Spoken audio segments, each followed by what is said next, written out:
Overtime. Sponsored by Wendy's. They got you for breakfast, lunch, dinner, and everything in between. High school sports, we've got it covered. Overtime starts now. Hello and welcome to Overtime. I'm Scott Leber. And I'm David Greenberg. Welcome to our weekly look at high school sports in the Stateline, the spot where school spirit reigns in times of a pandemic. We have another fun show in store for you. We'll feature Rochelle golfer Megan Thiravong, and we'll get to know Winnebago cross-country runner Natalia Martino. In our Glory Days segment, we'll look back at Belvedere's back-to-back state championship football teams in 1993 and 94. And it's week 3 of our Battle of the Stadiums contest. Right now, let's dive into some action from this week. Yeah, divers from 5 local schools opened their season last Saturday at Boylan's Pool. Here's Hononegah's Emily Broda. She pulls off this backwards half twist. Just a great performance there from the sophomore. Now from one sophomore to another, here's Guilford's Marissa Anke. That was the backwards 2.5 twists free, and she nails it. Beautifully executed from her. Here's last year's Nick 10 champion from Guilford. That's Jaden Greenley. She got a little last-minute practice in before her dive. She's up here now. This is the forward 1 1/2 pike, silky smooth. She sticks the landing and barely any splash. The judges gave her a couple 6.5s and a couple 7s. Jaden won this meet with an overall score of 172.7.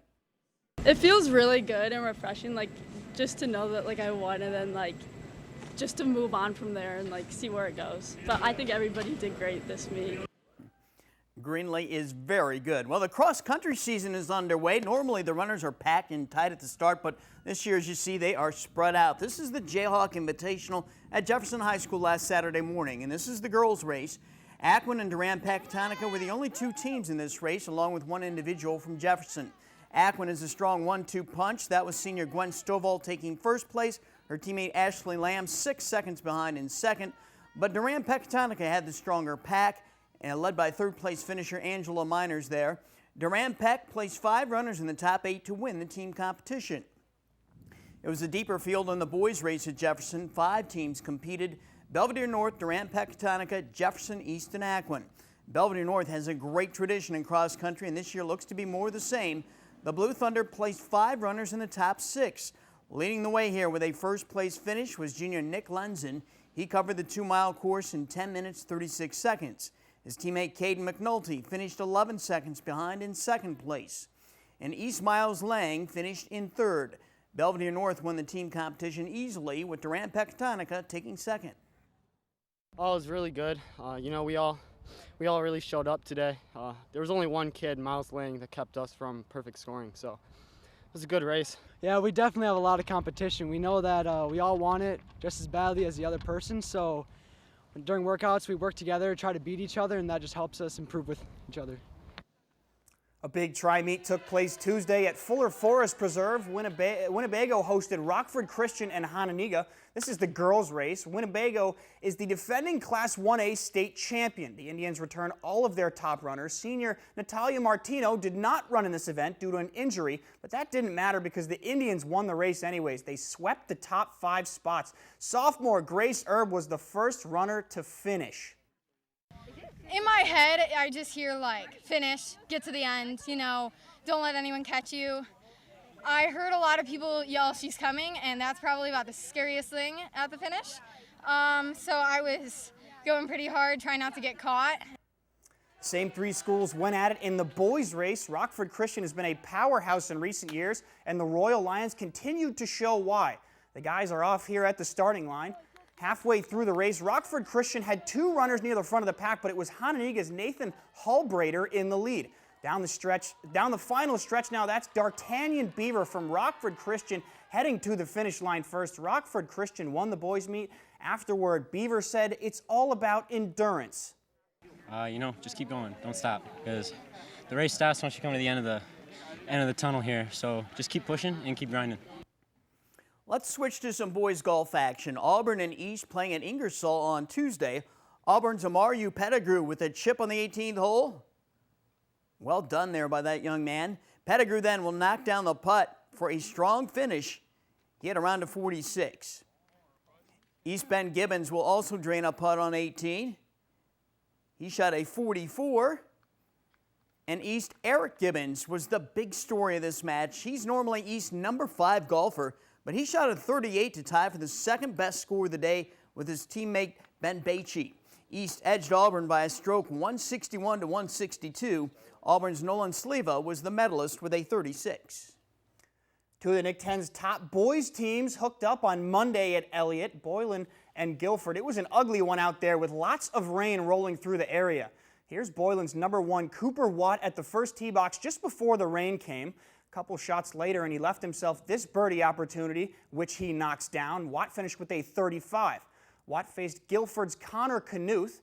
We check in with him here at the 7th from the rough, just around the green. He has this chip shot for birdie, gets the backspin, and drops it. Beautiful shot from the senior. Knuth finished with a 39. Next up for Boylan was junior Nolan Bronze here on the green. The sun eventually did come out right as this group was finishing up. Bronze finished his day with a 38. Rounding out the foursome was Guilford's Luke Grawl. Take a look at this putt from distance. Great read and a great roll, but he just skates it to the left. He still had a great day shooting a 37. Boylan narrowly took this match, this crucial conference victory, 155 to 158. The Illinois High School Association wants to put a lid on hate speech and keep it out of high school sporting events. It's drawn up a policy dealing with hate speech and harassment. The AIHSA says it won't tolerate any verbal, nonverbal, or physical acts of harassment aimed at a person because of their sex, gender identification, race, or sexual orientation. If hate speech is heard by game officials or reported to officials, they will stop play and alert the head coaches. If the hate speech can be verified, the guilty player or coach will immediately be ejected from the game and suspended for the next game. Well, fans who engage in hate speech or harassment will be ejected from the arena or field also. So that brings us to our poll question of the week. Do you believe that an ejection and a one-game suspension for athletes and coaches who use hate speech is strong enough punishment? Cast your yes or no answer on any tech device. You can do that by going to mystateline.com/interact. That's mystateline.com/interact. We'll update you later in the show on how you're answering. Coming up next, we'll check out some of your school spirit photos. Plus, we'll meet a Rochelle golfer who's battle-tested against girls and boys competition. And later, we rewind to Belvedere's back-to-back state football championship teams from 1993 and 94. You're watching Overtime. As we said at the top of the show, Overtime is all about keeping school spirit alive and well. So let's show you some of our school spirit photos for this week. Our first one is of longtime Rockford East football coach Bob Pellant. This is from the 1974 season, the season when the E-Rabs won the state championship. This photo is from last season. Hononegah student section going with a whiteout theme for a game at Harlem. You know, students around there, the area, are missing out on that type of fun this year. And our last photo is of the Belvedere Bucks mascot from 1994. That is one of the great high school mascots that you will ever see. Well, we want to see your school spirit photos. Email those photos to sports@fox39.com. That's sports@fox39.com. And be sure to include your name and a brief description of the photo.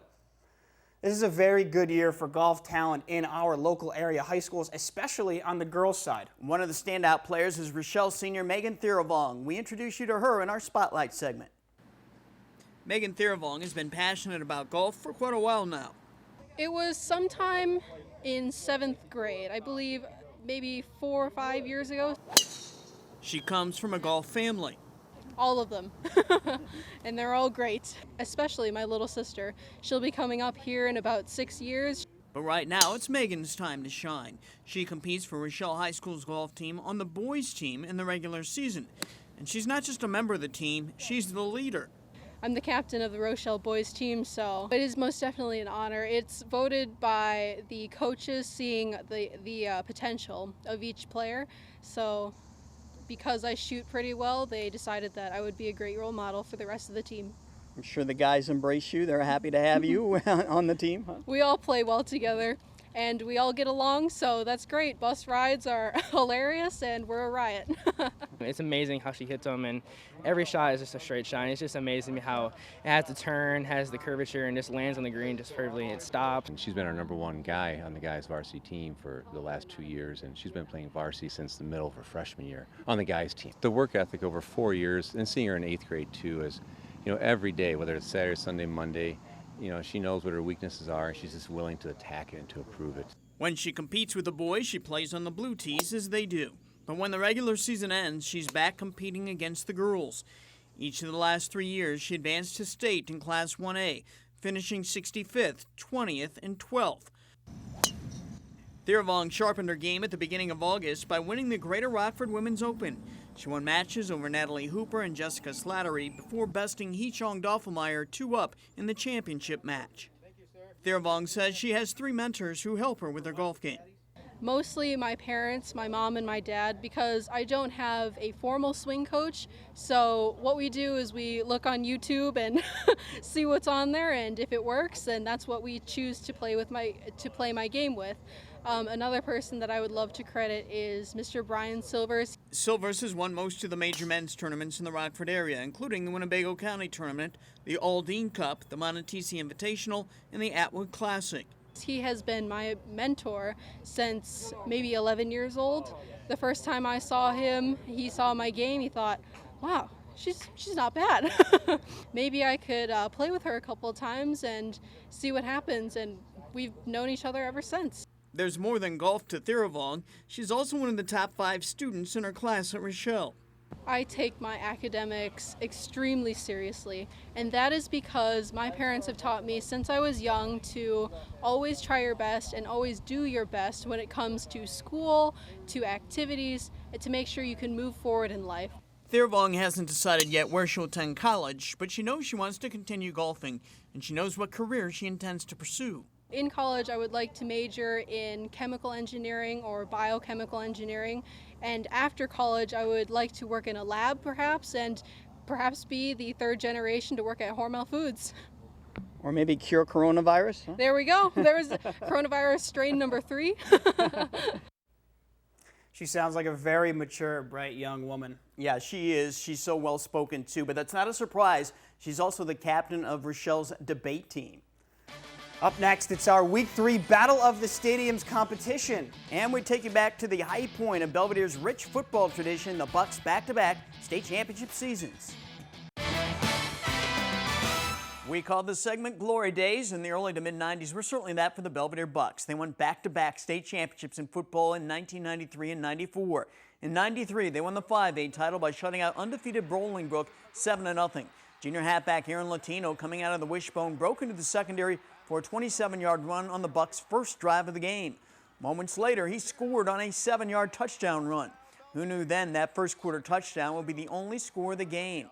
The Bucks' dominant defense, led by linebacker Ron Barr, continued and contained Bolingbrook's vaunted running attack, led by quarterback Greg Williams and speedy running back Corey Day. Barr set a state record with 19 tackles that day. Other key players on that team included Miguel Magoo Martinez and Lou Martinez, Adam and Matt McClenton, and quarterback Jeff Gardner. The Bucks won the school's first state championship 7-0. In 1994, the Bucks played Morris for the Class 4A championship. The Bucks had only 3 returning starters on offense and only 3 on defense. One of those was Latino at halfback. He made a spectacular diving touchdown catch on the Bucks' first possession on a pass from quarterback Rob Reel. Fullback Jim Creighton had a big day, rushing for 154 yards and 3 touchdowns. And the defense, again, led by Ron Barr at linebacker, came up with another shutout, stopping Morris's heralded quarterback Quinn Schaefer. The Bucks won 28-0. Other key players on that Bucks team celebrating their second titles included Chuck Leonard, Yulberg, Brian Horkheimer, and Mark Winkles. Joining us now is the head coach of those two teams, Hall of Famer Vern Pottinger. Coach, if I'm right, those two Belvedere teams were looked upon as underdogs around the state going into those 2 championship games. Is that right? And I'm sure you didn't believe that to be the case. No, yeah, we were both years we were really considered big underdogs, but our teams got better usually as the year went along, so it wasn't surprising to us as coaches that we were capable to win. It was no secret what you guys were going to do on offense. You were going to run the wishbone, keep the chains moving, and control the clock. Yet opposing defenses still struggled with your offense. What about the wishbone made it so hard to defend? Well, you have to play really position football, and you can't gang tackle a lot because you don't know who's going to have the football. And so that makes it a little tougher. Plus, we were no huddle, and so we were coming at you pretty fast. And so there wasn't a lot of time to make changes and so on. What's amazing is you guys not only won championships back-to-back, but you had a pretty significant turnover in your starting lineup from the one year to the next. You obviously had a few key starters back like Latino and Barr, but not many. Going into that second year, did you think you could reload and repeat? No, we really didn't. We had about 12 kids that didn't play that second year that could have been, some of them starters and so on, but for different reasons, ineligibility and whatever. The big one was Robbie Anderson, our little nose guard, was a wrestler, so he decided not to come out his senior year. You know, Ron Barr was just amazing, and he was at his best in those big games. What type of energy, confidence, and inspiration did he bring to the teams? Well, he just was such a natural. There were times, I know, when I would get upset with the coaches on defense because we weren't going to stunt a lot, and he would be making tackles in the backfield. And I would say to them, why are we stunting? And they'd say, we're not stunting. He's just reading the play and getting there that fast. He's just a very aggressive player. You know, I watched both championships games again this week, and every camera shot they showed of you on the sidelines, you looked very calm. Was that because you'd been to state before in 1988 when you finished second? And so then you knew the environment, what it was going to be like? Well, that really helped a lot. It helped our whole staff, I think. But for me, I always tried to stay calm on the outside because I had to think. If I got too emotional, then I was no good as a coach. And you know, with our no-huddle offense, I always had to be thinking ahead all the time, so I had to stay calm. Coach, did you have any special pregame speeches that you delivered before those championship games? No. I was one of those guys that was just felt like it was all very low-key and just we're going to do our best. You know, we've earned our way here, and we're just going to play the best we can. And we always felt like we were very well prepared. Our thanks to Coach Pottinger for joining us. Pottinger is retired now and still living in Rice Lake, Wisconsin. I'll have more with Pottinger about his coaching career later at mystateline.com and on our YouTube channel. Coming up next, she is fast in cross country and she's quick with her answers to our questions. David gets to know Winnebago's Natalia Martino. Right now it's time for our overtime trivia question. What former Belvedere running back is the Nick 10's second all-time leading rusher? Well, the answer after the break. Once again, here is our overtime trivia question. What former Belvedere running back is the Nick 10's second all-time leading rusher? The answer is Rob Del Santo. He rushed for 3,445 yards for the Bucs during the 88 and 89 seasons. Well, each week we want to have some fun and get to know one of our local athletes a little better. This week I spent a few minutes with Winnebago cross-country runner senior Natalia Martino. Were your parents, did they go to high school around here? My dad was in the suburbs, and my mom ran on a running team in Norway, because that's where she's from. Oh, that's really cool. Yeah. Thanks. What's one piece of advice you have for me about getting better at running? Because I'm not good at it, and I don't like it. So what's one piece of advice you have for me?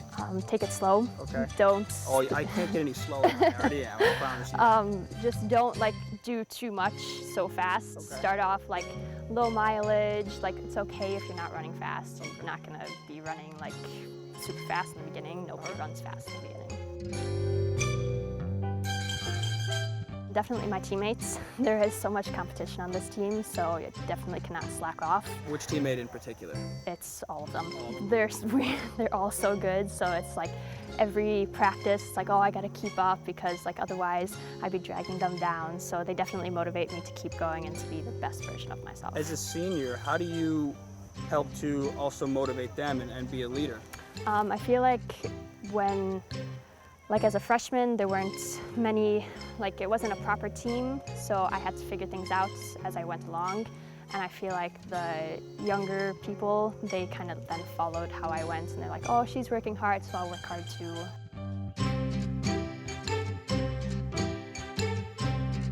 I'd probably move somewhere with mountains and water. Okay. That's definitely where I'd want to go. Not the beach? The beach is nice, but I would definitely, mountains is a must. Okay.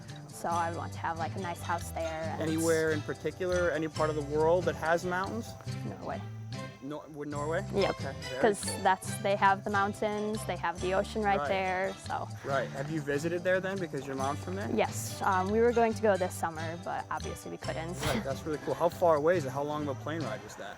I want to say it was like 3 plane rides to get there, wow. and a train ride. Oh my gosh. So it takes about a day to get there. So Jeez, that's a long trip. Yep. Oh my goodness. Was it worth it though? Oh yes, definitely. It's like the best part of my life is the moments that I have in Norway. Martino, by the way, finished 6th individually at the state meet last fall while leading Winnebago to the team championship. Well, we're on a mission to find out what the most popular high school football stadiums are in the Rockford area. It's our Battle of the Stadiums contest. Now, last week in a big northern matchup, Winnebago defeated Dixon 81% to 19%. Lena Winslow defeated Amboy in the NUIC 69% to 31%. And in a battle of area schools, Hiawatha edged Polo 54% to 46%. This week, it's Guilford Swanson Stadium against Hononegah's Kelsey Stadium and Forston against Orangeville. Vote for your favorites now or anytime this coming week by going to our website, mystateline.com. Look for the Battle of the Stadiums tab or image. We'll be right back. Be sure to join us each Friday night at 11 o'clock for Overtime. We are live at that time. You can also catch the rebroadcast. That's Sunday mornings at 9 o'clock on Fox 39. We'll see you again next time. Enjoy your weekend, everybody.